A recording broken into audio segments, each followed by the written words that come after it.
Assalamualaikum warahmatullahi wabarakatuh. Eh, Seluruh mahasiswa dan seluruh audien dan masyarakat yang lain yang barangkali sempat membuka channel YouTube ini yang saya hormati, dan mahasiswa kami di Fakultas Agama Islam Nurul Jadid Universitas Nurul Jadid pada mata kuliah KNU-an dan Aswaja Ahlussunnah wal Jamaah yang saya hormati dan yang saya cintai.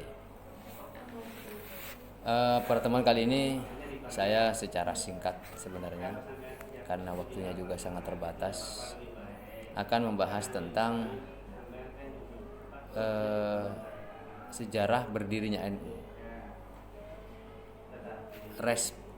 Mengapa NU itu harus berdiri dan karena faktor apa?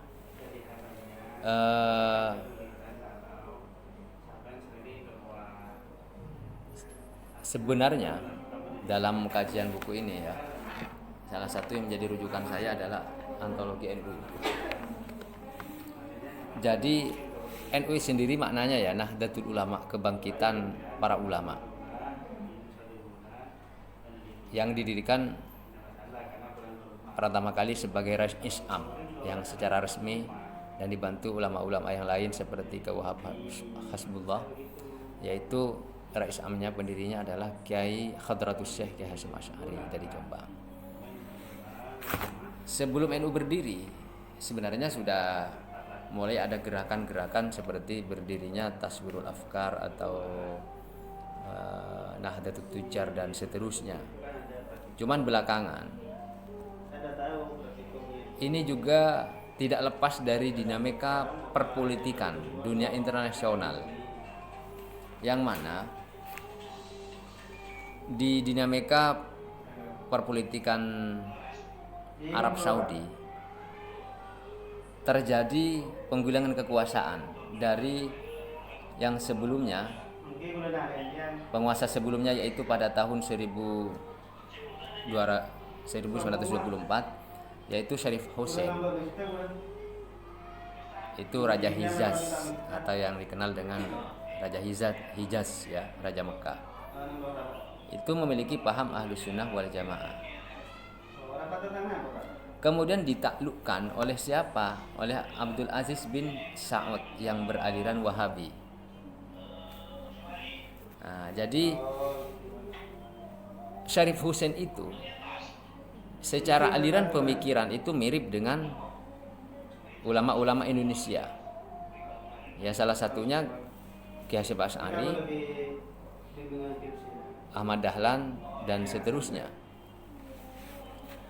Cuman setelah mampu menaklukkan Raja Syarif Hussein, kemudian Abdul Aziz bin Sa'ud ini ya, atau yang dikenal dengan Ibnu Sa'ud ya, dia itu menaklukkan Raja Syarif Hussein tadi. Secara paham dia itu memiliki paham Wahabi. Wahabi sebenarnya suatu paham yang ingin menghendaki pemurnian Islam. Jadi ada gerakan semacam revivalis lah. Jadi Islam itu harus dimurnikan, secara akidah harus murni. Aliran semacam ini dia itu ingin, salah satunya ingin membersihkan misalnya tradisi-tradisi seperti ziarah kubur, seperti tradisi tahlilan, maulid Nabi, yang mana tradisi tersebut sudah hidup di Nusantara, Indonesia. Bahkan isunya juga akan menggusur kuburan Nabi Muhammad, karena dianggap kuburan Nabi Muhammad itu sebagai pusat terjadinya kemusyrikan. Jadi seolah-olah orang itu menyembah Nabi Muhammad dan seterusnya, sehingga terjadi pengkultusan dan seterusnya, dan itu dianggap salah satu itulah yang membuat Islam tidak maju. Tetapi gerakan semacam ini ditolak oleh ulama-ulama kita, termasuk di Indonesia itu Nahdlatul Ulama. Nah, dalam kerangka itu kemudian Ibnu Sa'ud atau Abdul Aziz itu yang beraliran Wahabi ini berencana untuk mempertemukan para ulama internasional. Lah salah satunya yang diutus di Indonesia itu ya dari unsur Muhammadiyah. Sementara dari pesantren itu tidak ada, NU juga nggak ada karena NU belum berdiri waktu itu. Nah, awalnya yang diusulkan waktu itu adalah Kiai Wahab Hasbullah, tetapi dari daftar nama itu dicoret karena dia itu tidak dianggap tidak merepresentasikan organisasi tertentu. Nah ini kan padahal Kiai Wahab itu sudah mewakili suara pesantren, ulama-ulama yang ulama-ulama mayoritas di Indonesia. Nah, ketika itulah kemudian NU itu ulama-ulama NU yang akhirnya mendirikan yang disebut dengan Komite Hijaz. Yang diutus adalah Kiai Wahab Hasbullah untuk mewakili suara NU. Nah disitulah kemudian NU berdiri. Salah satunya yaitu sebagai respon terhadap kehendak Raja Saud itu yang ingin membabat habis tradisi-tradisi Islam yang sudah mengakar seperti ziarah kubur tadi itu, Maulid Nabi, acara tahlilan di Indonesia itu dan seterusnya. Itu dianggap tradisi khurafat, tahayul atau tradisi-tradisi yang melemahkan umat Islam. Karena baginya itu Islam harus murni akidahnya. Tetapi tidak semacam itu. Kita setuju, bahkan Kiai Hasyim Asy'ari setuju, Islam itu harus maju, Islam itu harus murni. Tetapi Wahabi ini sebenarnya secara paham berbeda dengan paham Ahlussunnah wal Jamaah kebanyakan. Karena paham Ahlussunnah wal Jamaah yang diusung Indonesia itu tidak kemudian menghantam tradisi yang hidup. Nah, oleh karenanya NU itu didirikan di samping merespon tadi kehendak Raja Saud yang ingin membabat habis tradisi-tradisi Ahlussunnah wal Jamaah, itu juga dalam kerangka menjaga dan merawat Ahlussunnah wal Jamaah berikut tradisinya serta menjaga tradisi bermadhab. Karena Wahabi itu sudah meninggalkan tradisi bermadhab, dia tidak mengambil madhab tertentu. Sementara Ahlussunnah wal Jamaah, NU khususnya ya, NU dalam hal ini masih berpegang teguh kepada salah satu 4 madhab yang sudah diakui dalam bermadhab, misalnya fikih yaitu Syafi'i, Maliki, Hambali, Hanafi. Sementara dalam bidang akidah kita mengikuti paham Al-Asy'ariyah dan Al-Maturidi. Dalam bidang tasawuf misalnya yang sudah jelas-jelas Ahlussunnah sunninya yaitu Imam Ghazali dan Al-Junaid.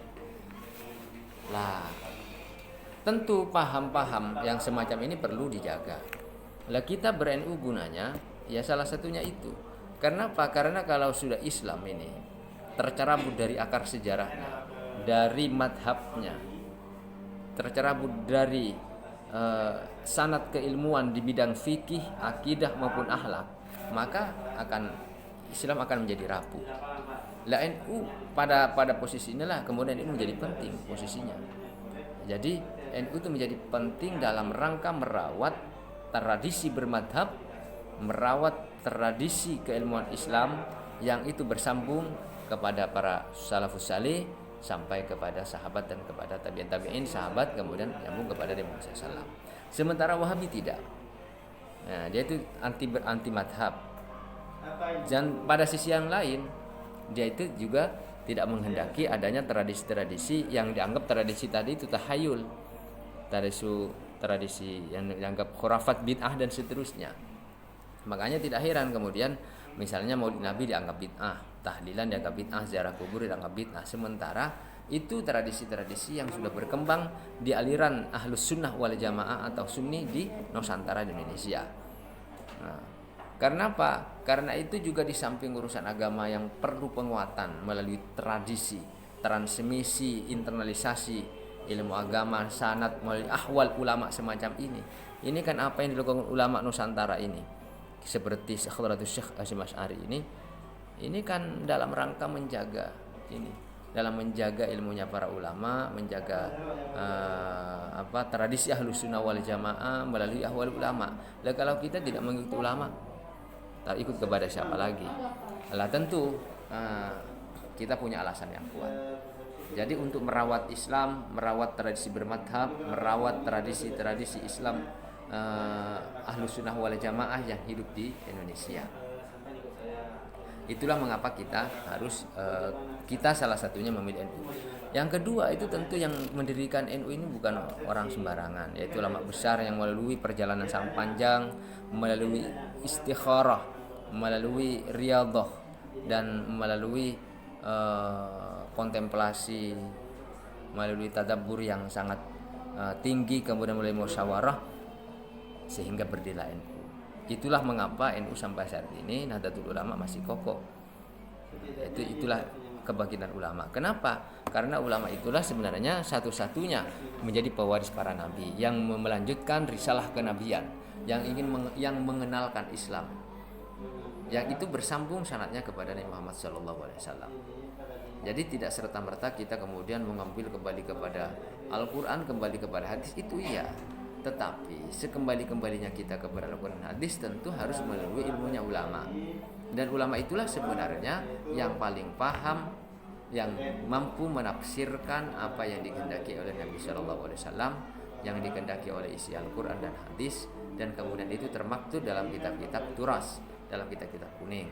Nah, itulah mengapa NU merawat tradisi pembelajaran kitab kuning, karena itu adalah yang paling representasi dari ilmunya para ulama dalam mengemas, dalam memahami, menafsirkan dari kitab suci Al-Quran maupun hadis. Nah, yang paling representatif tentu adalah dalam bidang fikih adalah imam madhab. Dan kalau meninggalkan madhab lalu kita mau berijtihad sendiri, tidak mungkin, karena hari ini tidak ada mujtahid mustaqil itu yang betul-betul mandiri, mampu ilmunya sekelas Imam Syafi'i misalnya, sekelas Imam Hambali, Imam Maliki dan Imam Hanafi, tidak ada.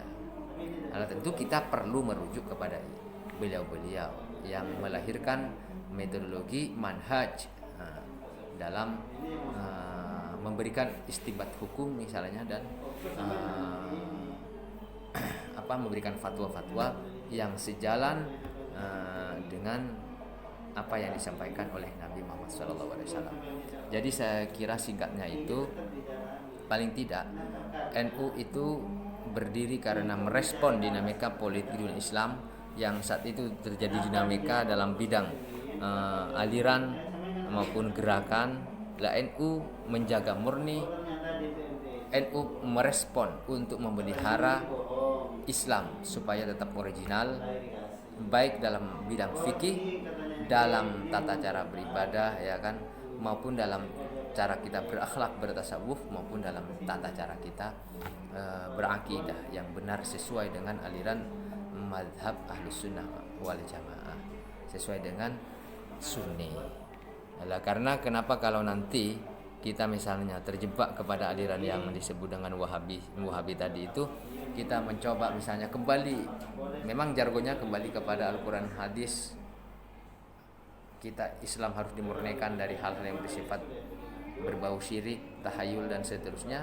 Iya, seolah-olah seperti itu, tetapi kalau kita sudah lepas dari akar tradisi keilmuan yang bersambung kepada Nabi, kepada tradisi ahwal perilaku ulama yang selama ini merestui misalnya tradisi ziarah kubur kepada ulama, tabarrukan, melakukan tradisi tahlil, tradisi maulid Nabi SAW, merayakan maulid Nabi SAW.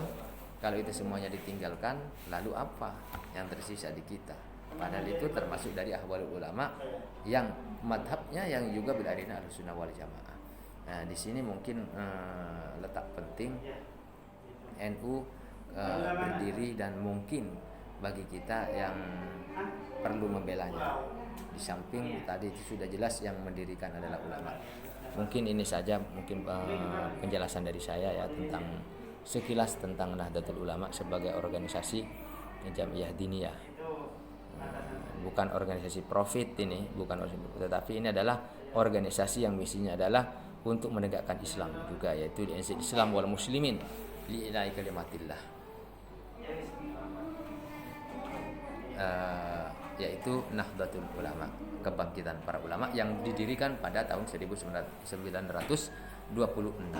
atau yaitu 31 Januari atau bersamaan dengan 16 Rajab 1344 Hijriah, di mana? Di Surabaya. Oleh karena itu kita jangan lupa kepada salah satu pendirinya yang paling fenomenal yang persahabat hari ini, yaitu Khadratus Syekh Hasyim Asy'ari, dan bagian lapangan nanti yaitu Kiai Haji Abdul Wahab Hasbullah. Alhamdulillah dengan berdirinya NU itu tadi misi Wahabi yang dikomandani oleh Ibnu Sa'ud Abdul Aziz ini, yang merebut kekuasaan Syarif Hussein tadi itu, punya misi untuk membersihkan tradisi-tradisi Islam itu enggak jadi. Ingin membongkar kuburan Nabi tidak jadi. Menghilangkan bermadhab tidak jadi. Berkat salah satunya tentu adalah berkat para ulama. Di sini adalah berkat suara NU dari Indonesia yang mewakili tadi pertemuan di Mekah itu yang diinisiasi oleh Ibnu Sa'ud, yang diwakili oleh siapa? Kiai Wahab Hasbullah, dalam bentuk yang disebut dengan Komite Hijaz. Komite Hijaz itu berbentuk komite sebelum berdirinya resmi yang Nahdlatul Ulama. Saya pikir itu mudah-mudahan penjelasan sekilas ini ada manfaatnya, bisa dipahami. Jika ada hal-hal yang perlu mungkin ditanggapi, bisa disampaikan di kolom komentar. Terima kasih. Semoga bermanfaat. Wabillahi wa taufiq wal hidayah. Assalamualaikum warahmatullahi wabarakatuh.